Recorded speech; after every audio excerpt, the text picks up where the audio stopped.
This is the Hidden Killers podcast with Tony Brueski. Featuring author, psychologist, and daily contributor, Siobhan Scott. I also understand that he had posted revenge porn about her. He had taken nude photos and posted them. Just so many red flags. And what's interesting about that is I have another clip where he talks about that, and he tries to give his narrative. It's a contradiction because he actually sent her an email. The sister has a copy of the email, and it's in some of these documents where he apologizes because he slashed her tires and posted a nude photo of her for an hour, and then he took it down. It's not that bad. And admits to it. In this clip, he says, no, I didn't do that. It's all lies. Take a look. My wife was diagnosed with bipolar 2 disorder, schizophrenia, dependent personality disorder, and several other diagnoses by different doctors at different times all throughout the past 7 years. The two diagnoses that stayed with her every single year was schizophrenia and bipolar 2. Bipolar 2 is where you're super high and you want to give away $1,000. The low is you want to end your life. And she went super high and super low many, many times over the years. And it was a struggle, almost a constant struggle, but we got through it. And the schizophrenia is where she would hear voices or talk to people that were not there. She'd play chess with people that were not there without a chessboard. She would sometimes forget who I was or forget that I was her husband. She'd forget who she was. Or forget that she was my wife. Sometimes she'd forget who her family is, things like that. And on March 11th, remember that date because you super sleuths out there are going to need to know that date for the future. But on March 11th, something happened that kind of forever changed the course of our lives. And she went really deep into the schizophrenia and was delusional and accusing me of certain things, slashing tires or sending a naked picture or stalking her or things like that I didn't do. And I found an Apple AirTag in my truck that week. And I assumed it was hers because I would keep seeing her pop up where I was at. Here's a video of, I was at a gas station on March 13th and I look up and I see this very beautiful woman in a car that I've never seen before. And I learned quickly, of course, it was my wife. And she was hiding out or spying or something, and began videotaping me. And so I videotaped her, videotaping me. It's sad that the mental illness is sad, but we managed to always find lightheartedness in life in spite of it, and we always got through it. And I would do things like sometimes I had to play into the delusion, like pretend like I was a double agent who quit their job to marry this, beautiful girl. And I'd have to show her our marriage license. And one time I even wrote a resignation to an agency saying that I can no longer work for you because I fell in love and wanted to get married and things like that. It would help her take her medicine when she would come off of it.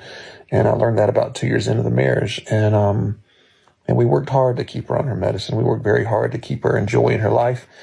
She didn't have to cook a single meal. She didn't have to clean. She didn't have to work. She just had to take her medicine and enjoy her life. And we did our best with what we had. But just a vomit of information in that clip. What do you make of that? Well, he's mixing a lot of things up. So when it comes to diagnosis, I wouldn't go to him to ask him to tell you if I'm bipolar 2 or schizophrenic or whatever. He's kind of garbled all that. Mm-hmm. And interesting, he's saying that she was bipolar, but he's the one in another clip I saw that was talking about his 900 milligrams of lithium he takes daily, which is a medication for bipolar disorder. Mm-hmm. So do you have two people who had mental health problems who found each other? Quite possible. But yeah, I'm concerned about all the different things that I've read about him. Apparently, they got together when she was still underage, a younger teenage girl. He was a much older guy. There's a history of that. I understand that there's an ex-wife who's made a lot of charges about his behavior. So yeah, I'm suspicious about him. Yeah, the ex-wife talks about, because Mica was the nanny for them. And met when they were, she was 15. He was, I believe, 28. I believe that was his age. And then they had an affair. I don't know if this happened while she was underage, but apparently According to the ex-wife, there's accusations in a court filing that he admitted to having inappropriate contact with underage girls, having prostitutes, and also other affairs as well. So not like, Mr. Godly here, although he wants to portray himself as that. He's just continuing to put this in. And what I found really weird about that clip is, and you super sleuths out there, you got to remember this date.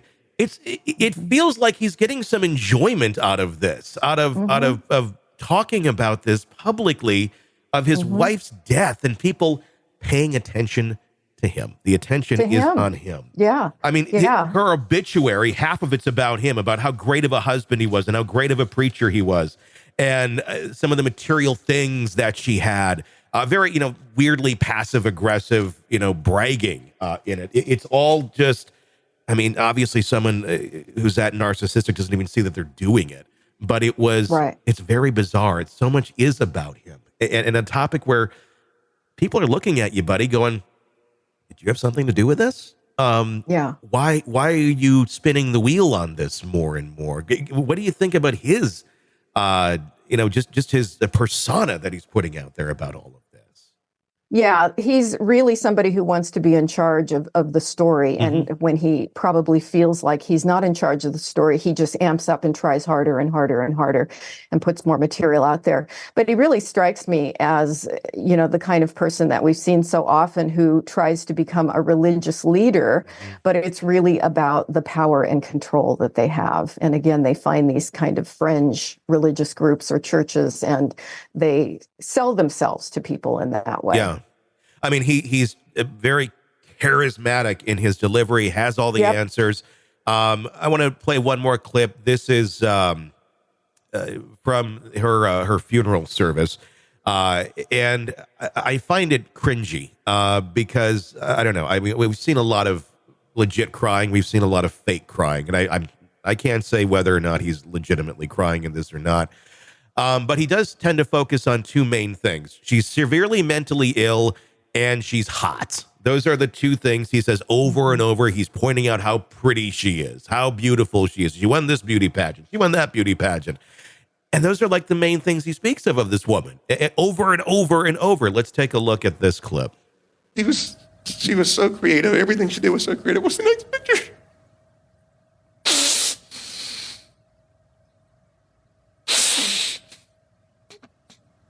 What's the next picture? She'd stop. We'd be on the way to like a show or something. She said, stop, I got to get a picture. I said, we're going to be late. She said, I don't care. What's the next picture? Next picture. So one of the things she did for me is I'm a comic guy, right? So this is things she did that was just out of the givingness of her. She dressed up like Mystique, the last one. So the next picture, she loved this picture. She thought that was the funniest picture in the world. I don't know if he's a murderer and I just don't know, or if this is something he's extremely opportunistic on this, where, because she did go and buy the gun that day. The shell casings are, I don't know how to explain that. That's where the investigators need to do their thing. Yeah. So I'm not saying he is a murderer by any means. We don't know. I'm going to let the investigators do what they're going to do.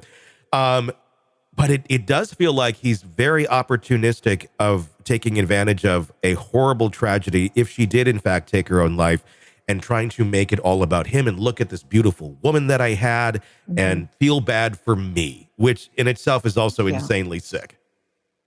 Yeah, very, very true. That's definitely what he's doing. And I had seen other clips of him, again, also describing her beauty. And the guy just comes off very strange. And he's not doing himself any favors with continuing to make videos and talk about it. He even on social media, he's talking about releasing like 350 pieces of evidence, a new piece every couple of days. So stay tuned.